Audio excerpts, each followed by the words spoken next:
Vishnu ശാലിനിയുടെ latest എപ്പിസോഡിൽ വിഷ്ണു ആണെങ്കിൽ ഒരു ലോറി മുതലാളിയുടെ പിന്നെ അടുത്തേക്ക് പോകുന്നുണ്ട്. വിഷ്ണുവിൻ്റെ ഒരു കൂട്ടുകാരൻ രഞ്ജൻ പറഞ്ഞിട്ടാണ് ഈ സുബൈർ എന്ന് പറയുന്ന ആളുടെ അടുത്തേക്ക് ജോലിക്കായിട്ട് പോകുന്നത്. അന്നേരം രഞ്ജൻ പറഞ്ഞിരുന്നു, സത്യാമ്മയുടെ മകനല്ലേ വിഷ്ണു അല്ലേ എന്നൊക്കെ ചോദിക്കുന്നുണ്ട്. അന്നേരം പിന്നെ സത്യാമ്മയുടെ കയ്യിൽ നിന്ന് ഞാൻ ആദ്യമായിട്ട് ലോറി വാങ്ങാനായിട്ട് പൈസ വാങ്ങിച്ച സത്യാമ്മയുടെ കയ്യിൽ നിന്നാണ്, മറക്കാനായിട്ട് പറ്റില്ല. അപ്പോൾ അങ്ങനെ പ്രൗഢിയിലും പ്രതാപത്തിലും ഒക്കെ ജീവിച്ച ആ സത്യഭാമയുടെ മകനാണെങ്കിൽ ഒരു ജോലി അന്വേഷിച്ച് ഇവിടെ വരുന്നുണ്ടെങ്കിൽ ആ കുടുംബത്തിന് എത്രത്തോളം എന്ത് സംഭവിച്ചു എന്നുള്ളത് ഞാൻ ചോദിച്ചറിയുന്നില്ല, അതെനിക്ക് മനസ്സിലാകും എന്നൊക്കെ ഇങ്ങനെ പറയുന്നുണ്ട്. പിന്നെ സത്യാമ്മ എനിക്ക് കടപ്പാടുണ്ടെന്നൊക്കെ പറയുമ്പോൾ സാറിനെ പോലുള്ളവർ ഇങ്ങനെയൊന്നും പിന്നെ ഇങ്ങനെ പറഞ്ഞു കേൾക്കുന്നത് സന്തോഷം തന്നെയാണ്. പക്ഷേ അമ്മയുടെ കയ്യിൽ നിന്നും പൈസ വാങ്ങിച്ചിട്ട് നന്നായവരേ ഉള്ളൂ, പക്ഷേ ആരും സാറിനെ പോലെ ഇങ്ങനെ പറയില്ല എന്ന് പറയുമ്പോൾ സാറെന്നൊന്നും വിളിക്കണ്ട, എൻ്റെ പേര് സുബൈർ എന്നാണ്, എല്ലാവരും സ്നേഹത്തോടു കൂടി സുബൈർക്കാന്ന് വിളിക്കും, വിഷ്ണു അങ്ങനെ വിളിച്ചാൽ മതി എന്ന് പറയുന്നുണ്ട്.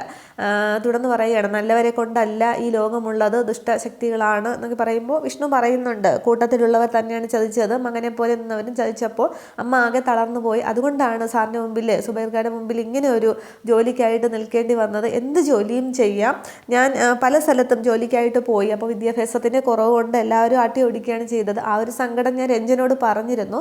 അപ്പോൾ രഞ്ജനാണ് സുബൈർക്കയുടെ പേര് പറഞ്ഞത്, എന്തെങ്കിലും വഴിയുണ്ടെങ്കിൽ കൈവിടില്ല എന്ന് പറഞ്ഞു, അതുകൊണ്ടാണ് ഇവിടത്തേക്ക് വന്നതെന്ന് പറയുമ്പോൾ ഇവിടെ ഡ്രൈവറുടെ ലോറിയാണുള്ളത്, അപ്പോൾ ഡ്രൈവറുടെ ഒഴിവാണുള്ളത്, ഹെവിയൊക്കെ ഉള്ളതല്ലേ, ലോറി ഓട്ടിക്കുമല്ലോ ചോദിക്കുമ്പോൾ അതൊക്കെ ചെയ്യുമെന്ന് പറയുകയാണ്.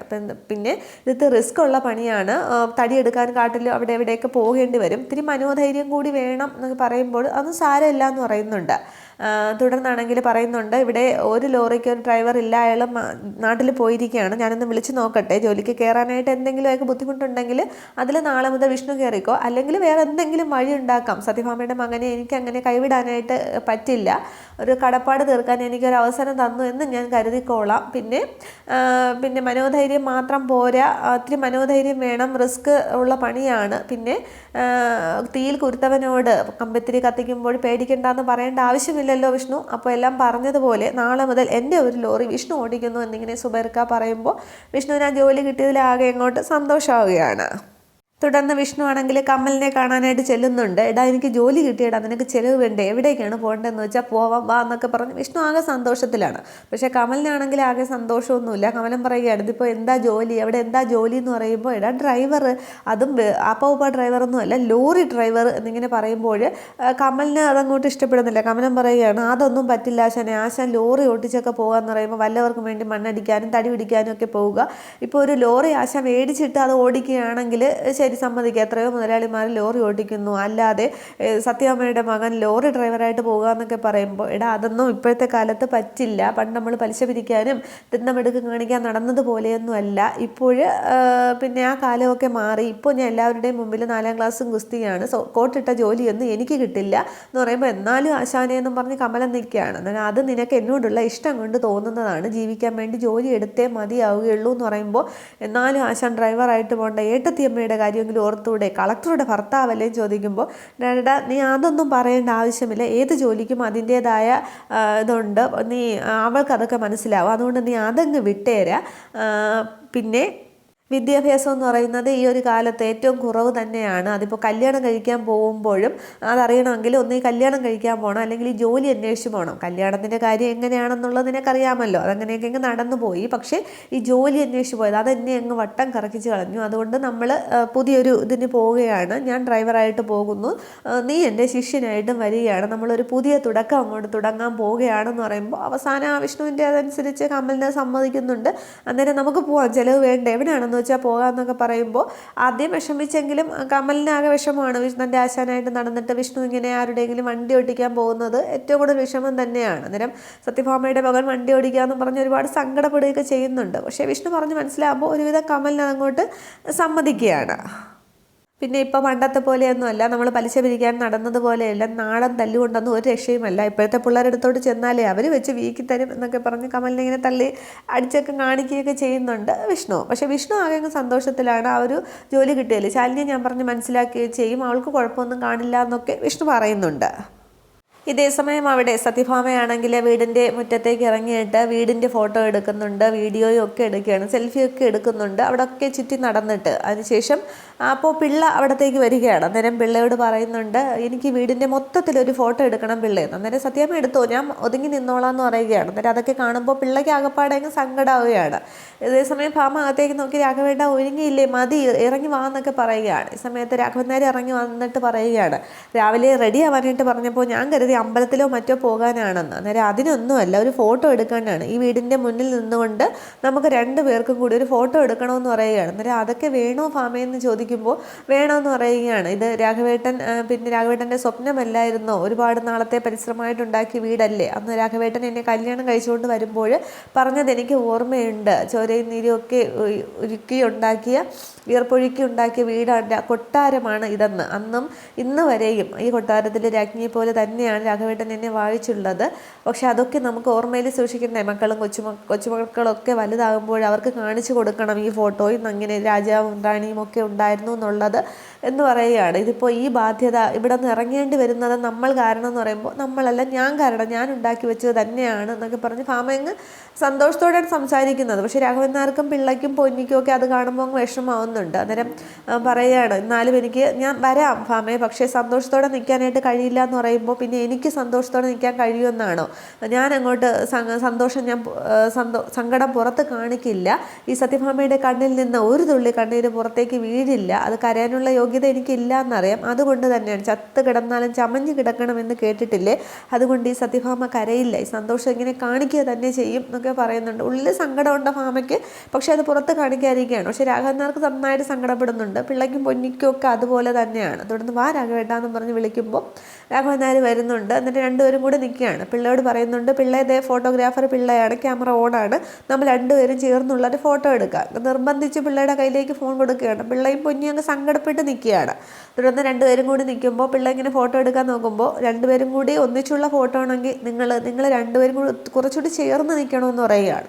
അന്നേരം ഭാമ രാഘവൻ നായർ അടുത്തേക്ക് നിൽക്കുന്നുണ്ട്. എന്നിട്ട് ചിരിക്കുക എന്നൊക്കെ പറയുകയാണ്. പക്ഷേ രാഘവൻ നായർ ആകെ വിഷമത്തേക്കുന്നു. ഭാമ നന്നായിട്ട് ചിരിച്ച് നിൽക്കുകയാണ്. പിള്ള ഫോട്ടോ എടുക്കുന്നുണ്ട്. അതിനുശേഷം ഭാമയാണെങ്കിൽ പൊന്നി നീയും വാ, അവളെ നമുക്കങ്ങ് ഒഴിവാക്കാനായിട്ട് പറ്റില്ലോ എന്ന് പറഞ്ഞ് പൊന്നി വാ എന്നും പറഞ്ഞ് നിർബന്ധമായിട്ട് പൊന്നിയെ വിളിച്ചുകൊണ്ട് വന്ന് ഭാമ അടുത്ത് നിർത്തുന്നുണ്ട്. തുടർന്ന് രാഘവൻ നായരുടെയും ഭാമയുടെയും പൊന്നിയുടെയും ഫോട്ടോ പിള്ള എടുക്കുകയാണ്. തുടർന്ന് പൊന്നിയോട് പറയുന്നുണ്ട് ഇനി നീ പോയി എടുക്കുക, പിള്ള വന്ന് നിൽക്കട്ടെ എന്ന്. തുടർന്ന് പിള്ള നിർബന്ധിക്കുകയാണ്. പിള്ള വിഷമിച്ചാണ് വന്ന് രാഘവൻ നായരുടെ അടുത്തേക്ക് വന്ന് നിൽക്കുന്നുണ്ട്. പൊന്നി അതും ഫോട്ടോ എടുക്കുകയാണ്. അതിനുശേഷം ഈ ഭാമയുടെ കാട്ടിക്കൂട്ടലൊക്കെ ആകെ വിഷമത്തോടെ രാഘവൻ നായർ നോക്കി കാണുകയാണ്. അതിനുശേഷം പൊന്നിയുടെ കയ്യിൽ നിന്ന് ഫോൺ വാങ്ങിച്ചിട്ട് ഭാമ നോക്കുന്നുണ്ട് ഓരോ ഫോട്ടോ ആയിട്ട്. എന്നിട്ട് പറയുകയാണ് രാഘവേട്ട ഫോട്ടോ എല്ലാം നന്നായിട്ടുണ്ട് കേട്ടോ എന്നിങ്ങനെ പറയുകയാണ്. അതിനുശേഷമാണെങ്കിൽ പിള്ള വന്ന് പറയുകയാണ് സത്യാമ്മ എനിക്കൊരു കാര്യം പറയാനുണ്ടെന്ന് പറയുമ്പോൾ സഹതാപമാണെങ്കിൽ എനിക്ക് കേൾക്കണ്ട, എനിക്ക് എൻ്റെ ആവശ്യമില്ല എന്നൊക്കെ ഇങ്ങനെ ഭാമ പറയുന്നുണ്ട്. അന്നേരം പിള്ള പറയുന്നത് അവിവേകമാണെങ്കിൽ പൊറുക്കണം, ഒരു സഹോദരൻ്റെ സ്ഥാനത്ത് നിന്ന് പറയുന്നു എന്ന് കരുതിയാൽ മതി, നാട്ടിൽ എനിക്കൊരു ചെറിയ കൂരയുണ്ട്, അപ്പോൾ ഇവിടെ നിന്ന് ഇറങ്ങേണ്ടി വന്നാൽ നിങ്ങൾ അവിടെ വന്ന് താമസിക്കണം, നമുക്ക് ഉള്ളത് കൊണ്ട് അവിടെ കഴിയാം, അവിടെ നിന്ന് നിങ്ങൾ ആരും ഇറക്കി വിടില്ല. ഭാര്യയോട് വിളിച്ച് ചോദിച്ചപ്പോൾ അവൾക്ക് 100 വട്ടം സമ്മതം എന്ന് പറയുകയാണ്. അന്നേരം രാഘവൻ നായർ ഇങ്ങനെ പിള്ളയെ തന്നെ ശ്രദ്ധിക്കുന്നു. ഭാമ എനിക്കങ്ങ് സന്തോഷമാവുകയാണ്. അന്നേരം ഭാമ പറയുന്നുണ്ട് പിള്ളയുടെ വീട്ടിൽ ഇപ്പോൾ ആരൊക്കെ ഉണ്ടെന്ന് ചോദിക്കുകയാണ്. അന്നേരം ഞാനും ഭാര്യയും 2 പെൺമക്കളും എന്ന് പറയുന്നുണ്ട്. അന്നേരം മക്കളുടെ കല്യാണം കഴിഞ്ഞല്ലേ ചോദിക്കുമ്പോൾ 2 പേരുടെയും കഴിഞ്ഞതാണ്, അതൊക്കെ സത്യാമ്മയ്ക്ക് അറിയാമല്ലോ എന്ന്. അന്നേരം തുടർന്ന് ഭാമ പറയുന്നുണ്ട് അപ്പോൾ പിന്നെ ഞങ്ങളും കൂടി അവിടെ എങ്ങനെയാണ് വന്ന് നിൽക്കുക, എന്നാലും പിള്ള പറഞ്ഞല്ലോ അത് തന്നെ വലിയ സന്തോഷം എന്ന് പറഞ്ഞിട്ട് പറയാൻ തോന്നിയല്ലോ, നല്ല മനസ്സെന്ന് പറഞ്ഞിട്ട് നിങ്ങൾക്ക് 2 പേർക്കും ഇനി അകത്ത് എന്തെങ്കിലും ജോലി ഉണ്ടെങ്കിൽ പോയി ചെയ്തോ, ഞാനും രാഘവേട്ടനും കൂടി മിണ്ടിയും പറഞ്ഞ് ഇവിടെയൊക്കെ നിൽക്കട്ടെ എന്ന് പറയുകയാണ്. തുടർന്ന് അവർ 2 പേരും കൂടി അകത്തേക്ക് കയറി പോകുന്നുണ്ട്. തുടർന്ന് അകത്തേക്ക് കയറിയിട്ട് ഹാളിൽ നിന്ന് പിള്ളയും പൊന്നിയും ഒക്കെ ഇങ്ങോട്ട് കരയുകയാണ്. രാഘവൻ നായർ ഇങ്ങനെ അകത്തേക്ക് നോക്കി നിൽക്കുമ്പോൾ ഭാമ ചോദിക്കുന്നുണ്ട് എന്താ ആലോചിക്കുന്നതെന്ന്. അന്നേരം ഇത്രയും സ്നേഹം നെഞ്ചിൽ കൊണ്ട് നടക്കുന്ന ഈ പിള്ളയെ പോലുള്ളവരെ മഷിയിട്ട് നോക്കിയാൽ പോലും കാണില്ല, നമ്മളെ ഓർത്ത് അവർക്ക് ഒരുപാട് സങ്കടമുണ്ട്, എങ്ങനെ സഹായിക്കാൻ പറ്റുമെന്ന് ആലോചിച്ച് നടക്കുകയാണെന്ന് പറയുമ്പോൾ അതൊക്കെ അവരെ പോലുള്ളവർ കാണില്ല. ഭാമയെ അത് ശരിവെച്ച് സംസാരിക്കുന്നുണ്ട്. അന്നേരം രാഘവൻ നായർ പറയുകയാണ് എന്നാലും നിനക്കൊരു കൂസലും ഇല്ലല്ലോ ഭാമയെന്ന് ചോദിക്കുകയാണ്. അന്നേരം ചിരിച്ചുകൊണ്ട് ഭാമ പറയാണ് കൂസലുണ്ടായാലും എന്താ വീടുണ്ടാവുമോ, ഇതൊക്കെ ഒഴിവാകുമോ, 2 ദിവസം കൂടി ഉണ്ടല്ലോ, നമുക്ക് എന്താകുമെന്ന് നോക്കാം എന്നിങ്ങനെ പറഞ്ഞിട്ട് ഭാമ അങ്ങ് ചിരിക്കുകയാണ്, വെറുതെ കാണിക്കുകയാണ്. പക്ഷേ എന്നിട്ട് രാഘവൻ നായരുടെ മുഖം അങ്ങ് വിഷമമാകുമ്പോൾ ഭാമ ഇങ്ങനെ രാഘവൻ നായരുടെ തോളിലേക്ക് പിടിച്ച് പറയുന്നുണ്ട്, രാഘവേട്ട എന്ത് സംഭവിച്ചാലും ഒരു കൂരയ്ക്ക് താഴെ നമ്മൾ 2 പേരും ഉണ്ടാവും, അത് ഞാൻ ഉറപ്പ് തരാം എന്ന് പറഞ്ഞിട്ട് അത് പോരെ എന്ന് ചോദിച്ചിട്ട് ഭാമ വീണ്ടും എടുത്ത ഫോട്ടോകൾ നോക്കിയിട്ട് കൊള്ളാം കേട്ടോ രാഘവേട്ട, എല്ലാ ഫോട്ടോയും നന്നായിട്ടുണ്ടെന്ന് പറഞ്ഞ് ഫോട്ടോ ഇങ്ങനെ മാറി മാറി നോക്കുകയാണ്. അന്നേരം രാഘവൻ നായർ ഇങ്ങനെ വിഷമിച്ച് നിൽക്കുന്ന കാണുമ്പോൾ ഭാമ മൊബൈലിൽ നിന്ന് ഇങ്ങനെ മാറ്റി രാഘവൻ നായരുടെ മുഖത്തേക്ക് നോക്കുമ്പോൾ ഭാമയ്ക്കും അങ്ങ് സങ്കടമാവുകയാണ്. പക്ഷേ ഭാമ അത് പുറത്ത് കാണിക്കുന്നില്ല. ഇതേസമയം ശ്യാമയാണെങ്കിൽ പപ്പിമോളെയും കൂട്ടിക്കൊണ്ട് സുസ്മിതയുടെ വീട്ടിലേക്ക് ഇങ്ങനെ ഓട്ടോയിൽ പോവുകയാണ്.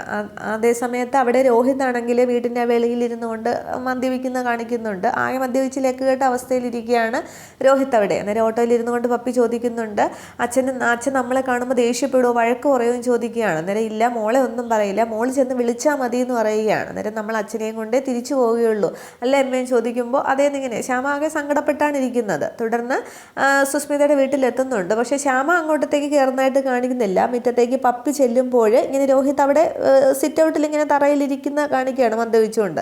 അന്നേരം അച്ഛ എന്നും പറഞ്ഞ് ചെല്ലുകയാണ്. അന്നേരം രോഹിത് ഇങ്ങനെ ശ്രദ്ധിക്കുകയാണ്. അന്നേരം അച്ഛൻ ഇന്ന് കള്ള് കുടിക്കുകയാണോ, അച്ഛൻ എന്നെ മനസ്സിലായില്ലേ, അച്ഛൻ്റെ പപ്പി മോളാണ്, കള്ള് കുടിച്ചുകൊണ്ടിരിക്കുന്നതുകൊണ്ടാണ് അച്ഛൻ എന്നെ മനസ്സിലാവാത്തത് എന്നൊക്കെ പറയുമ്പോൾ രോഹിത് ഇങ്ങനെ തല ഉയർത്തി കുഞ്ഞിനെ തന്നെ നോക്കുകയാണ്.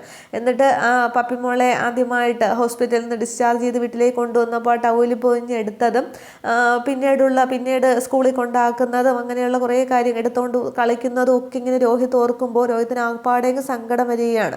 തുടർന്ന് മോളെന്നും പറഞ്ഞ് പപ്പി അങ്ങോട്ട് ചേർത്ത് പിടിച്ചിട്ട് രോഹിത് ഈ കുട്ടിയെ അങ്ങ് കെട്ടിപ്പിടിക്കുകയാണ്. രോഹിത്തിന് സങ്കടമൊക്കെ വരുന്നുണ്ട്. ഇത്രയുമേ സീനിൽ കാണിക്കുന്നുള്ളൂ. പക്ഷേ ഒരു നിമിഷം കൊണ്ട് അടുത്ത നിമിഷം രോഹിത്തിൻ്റെ മനസ്സ് മാറുമോ എന്നറിയില്ല. ശ്യാമ ഇങ്ങനെ ചതിച്ചതാണെന്ന് വീണ്ടും ഓർമ്മ വരുമ്പോൾ കുഞ്ഞിനെ മാറ്റി എറിയുമോ, എന്താണ് മാറ്റി നിർത്തുമോ, ദേഷ്യപ്പെടുമോ എന്നുള്ളതൊക്കെ അടുത്ത എപ്പിസോഡിൽ നോക്കാം. ഇത്രയുമാണ് പുതിയ എപ്പിസോഡിലെ വിശേഷങ്ങൾ. ഇനി അടുത്ത എപ്പിസോഡിലാണ് വിഷ്ണു പിന്നെ ശാരദാമ്മയുടെ വീട്ടിലേക്ക് പോകുന്നത്, പിന്നെ സത്യമോൾക്ക് ഭക്ഷണം കൊടുക്കുന്നതും ശാലിനി അത് വാങ്ങി കഴിക്കുന്നതും ഒക്കെ അടുത്ത എപ്പിസോഡിലാണ്. Okay, thank you.